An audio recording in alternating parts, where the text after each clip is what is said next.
C'est encore moi, Estelle, pour la deuxième partie de mon témoignage. Alors que j'étais revenue de ce ravissement, j'ai continué ce jeûne de 21 jours durant le mois de décembre 2017. Et un soir, il y a 2 hommes qui sont venus me voir et ils m'ont montré une femme qui était dans un coin. Cette femme était habillée d'une robe blanche. Elle avait des cheveux longs comme une folle. Elle était maigre, elle était vieille, elle était comme un zombie. Elle était dans un coin quelque part debout. Et ces 2 hommes-là m'ont posé la question. Vois-tu cette femme? Je dis oui. Ils me disent, est-ce que tu la connais? Je dis, je ne la connais pas. Il me dit, mais comment tu ne connais pas cette femme? Cette femme, c'est toi? Je dis, ce n'est pas moi cette femme. Il me dit, si. Cette femme, c'est toi. Voici comment se présente l'état de ton âme. Spirituellement parlant, tu es cette femme qui a cette robe blanche, une robe qui est toute sale. Tu es maigre, tu es vieille et tu as des cheveux comme une folle. Il me dit, cette femme, c'est toi. Que ton état physique n'est rien comparé à ton état spirituel. Physiquement, je ne suis pas si mal que ça, mais spirituellement, je peux vous dire que je n'étais vraiment pas belle à voir. Ils m'ont dit, il faut que je mette de l'ordre dans ma vie. Et alors, le matin, j'étais vraiment en train de me poser la question de savoir si je ne devenais pas folle ou quoi. J'ai dit, je vois des choses, j'entends des voix, je ne comprends rien.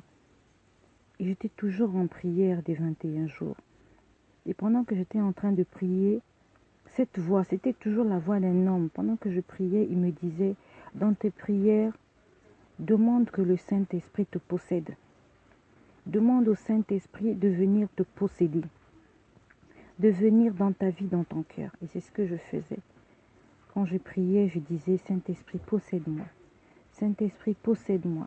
Aide-moi à mettre de l'ordre dans ma vie. Saint-Esprit, possède-moi. Et alors, pendant que je faisais cette prière, cette même voix, c'était vraiment cette voix-là, c'était la voix d'un homme. Il me dictait tout ce que je devais faire. Il me disait tout, ce que je dois faire, ce que je ne dois pas faire. Et quand je ne faisais pas comme il voulait, c'était comme une oppression. Il me disait, pourquoi tu as fait ceci? Pourquoi tu as fait cela? N'est-il pas écrit dans la Bible ceci? C'était vraiment en conformité avec la parole de Dieu qu'il était en train de dicter ma vie, cette personne-là. Et alors, il a commencé à me demander d'enlever mon tissage. Il m'a dit, enlève-moi ce que tu as sur ta tête. J'ai dit, ah, ce que j'ai sur ma tête, qu'est-ce que j'ai sur ma tête? Mon tissage. Il me dit, enlève-moi ça. J'étais scandalisée parce que je me suis dit, qu'est-ce que le tissage a à voir avec la vie chrétienne? En tant que femme, on met le tissage pour être belle. Il me harcelait, il me disait, enlève-moi ce tissage. Enlève-moi ce qui est sur ta tête. Quand tu portes ces choses-là, tu ressembles à une folle. Tu es une folle quand tu portes ces choses-là. Quand je te vois, je vois que tu es une folle.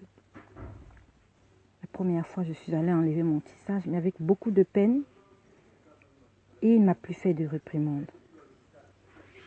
Quelque temps plus tard, je suis encore allée remettre un tissage.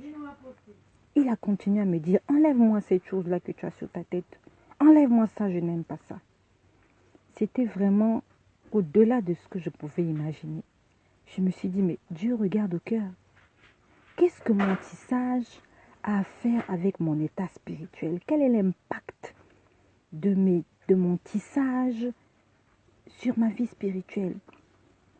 J'ai enlevé une deuxième fois le tissage. Et quand il ne me faisait plus de reproches, je suis allée encore remettre mon tissage. Et quand j'ai remis mon tissage, je me rappelle, c'était un lundi. J'étais allée au salon de coiffure. Je me suis fait tisser encore. Et le vendredi soir de la même semaine, pendant que j'étais couchée, J'ai entendu, on est venu me réveiller brutalement. Réveille-toi. Je me suis réveillée, j'avais peur. On me dit, allez, à genoux, prie. Je me suis mise à genoux au bord de mon lit. J'ai commencé à prier. J'ai commencé à prier, j'ai commencé à prier. Il m'a dit, stop, va allumer la lumière. Je suis allée allumer la lumière de ma chambre. Il m'a dit, assieds-toi. Je me suis assise sur la chaise qui est dans ma chambre. Et pendant que je m'asseyais, il y avait 2 hommes qui étaient habillés en blanc dans ma chambre. Il y avait un homme qui était près de la porte qui ne bougeait pas. Ils étaient en robe blanche. Et il y a un autre. Il quittait la porte, il s'approchait de moi tout doucement. Et il avait dans sa main comme un fouet. Il était en train de taper ça dans sa main. Et il me disait ceci.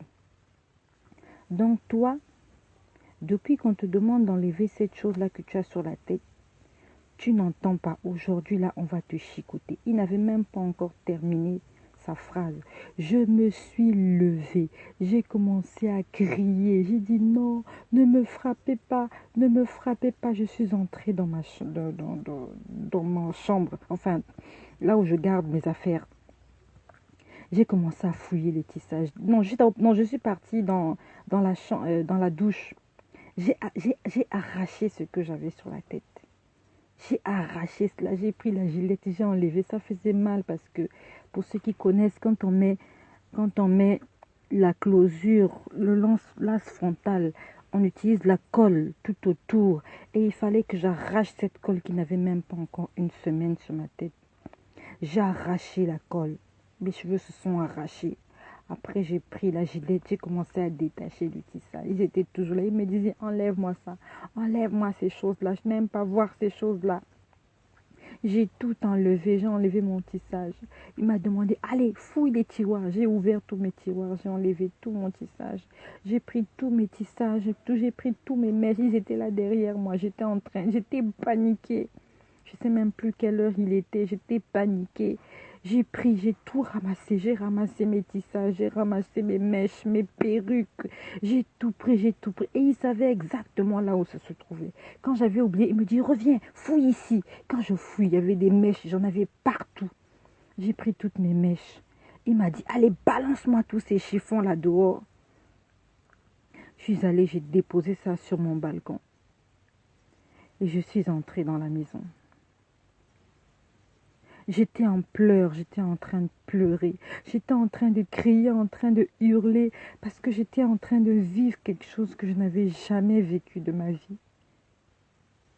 J'étais dans un jeûne, on était en train de mettre de l'ordre dans ma vie, et là on me demandait d'enlever mon tissage.